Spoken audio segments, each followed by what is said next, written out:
All right, welcome back, everybody. Time now for Great Day Food. It is a Thanksgiving staple, one of my all-time favorites. But why buy that same old stuff from the can when you can make an easy and delicious homemade version? Yes, indeed. And we're talking about cranberry sauce, of course. Chef Plum is here to show us how we can do it for ourselves. It seems like it could be so intimidating, Chef Plum. What do you think?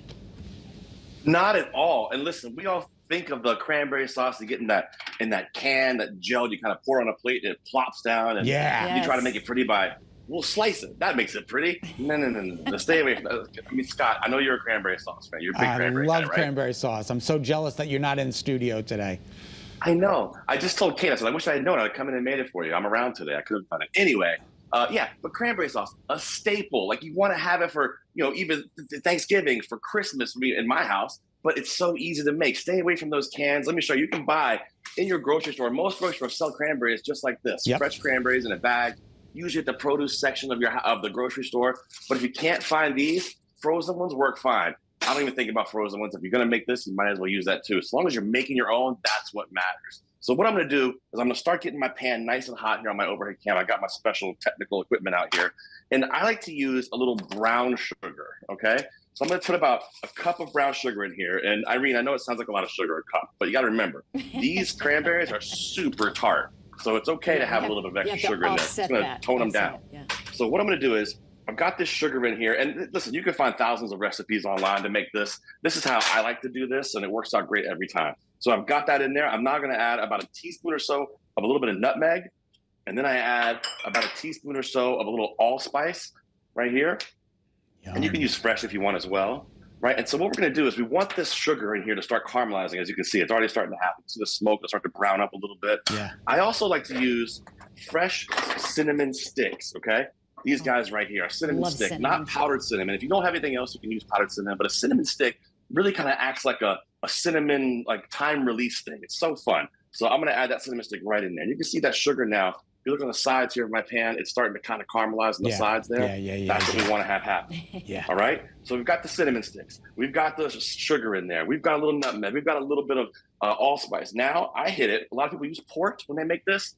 I use this. This is an apple brandy. You see that? I took the top off. I'm going to spill it on myself. Little apple brandy. I'm going to put about half a cup in there. All right? Start taking off that sugar.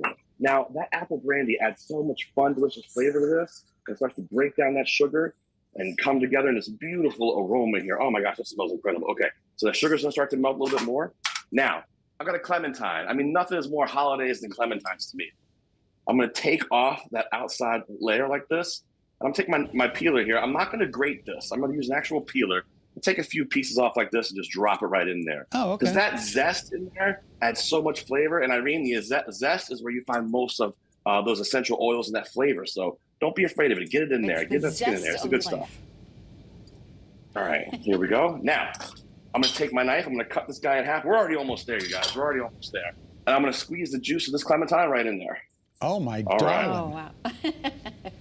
That's it. That's it. Wow. What do you mean only? That's it. It's easy. Here we go. Mix this up. Now, I've got about 8 ounces of fresh cranberries here. I'm going to pour these guys right in here and give them a mix around. And what happens is those cranberries start to pop. They make a little, like, sound, and they start to pop and release their juices and their oils out. Now, a cranberry is also naturally starchy. So what happens is it's going to thicken up as it sits. So you're going to let this cook down for about 15 minutes or so. I do it on a low heat. Don't be afraid to kind of let her watch it, let it hang out. If you're going to use a little bit of frozen berries, it might take a little bit longer, but I can already hear these things pop. I don't know if I'm trying to get one on a microphone so you can hear it. It's kind of cool. Hang on, here we go. Oh, yeah, yeah. Cool. There we go. So after about 15 minutes, I'm going to put this over here and show you what it looks like. It's going to look like this, right? It comes out. Look how thick that is, right? Oh, yeah. Beautiful, so thick. good. And the cool thing about this, Scott, is that you can make this ahead of time. You can make this today for this Thursday. I just take it, I put it into a container like this. I leave that cinnamon stick in there, everything, leave it right in there. Fantastic. It's delicious. Look at this. Come on. Look how beautiful this is. I mean, let me show you. Let me get a spoonful and bring it up close to you. Irene, check this out. Look at this. Are you kidding me? How beautiful is that? That is beautiful. Right? Way better than super easy. And you could throw some apple in there. You could throw some pear in there. If you want to get really crazy, you could throw a few slices of orange in there. Absolutely stunning, delicious. One of my favorite things to make every year. I love this stuff. My kids can't get enough. All right, so Chef, if I want to make a bigger quantity, just double up the ingredients that you showed?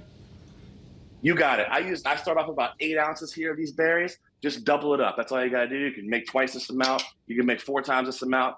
I try to go about a cup of sugar to about 8 ounces of cranberries. Okay, that's kind terrific. of your measuring stick there. And about a cup, half a cup of the apple brandy. That's kind of my trick, to throw the apple brandy in there instead of using a quart or a wine or a water. So give that a try. It's delicious. My mouth is salivating. It looks delicious. Is it possible to burn it?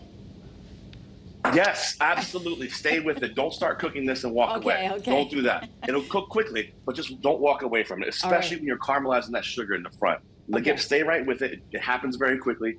As it's cooking down the stove on low, you can walk away for a couple of minutes and probably be just fine. But just stay close by. Okay. Use your nose. Your sniffer will tell you what's going on in the kitchen all the time. Okay. Thank you, Very Chef. Have a great day. Yummy. Happy Thanksgiving, you guys. Happy Thanksgiving. Happy Thanksgiving. Thank you. Thank you. He's crazy. That's the Chef Plum doll, right? Yes, that is the Chef Plum Just doll. wanted to make sure. All right.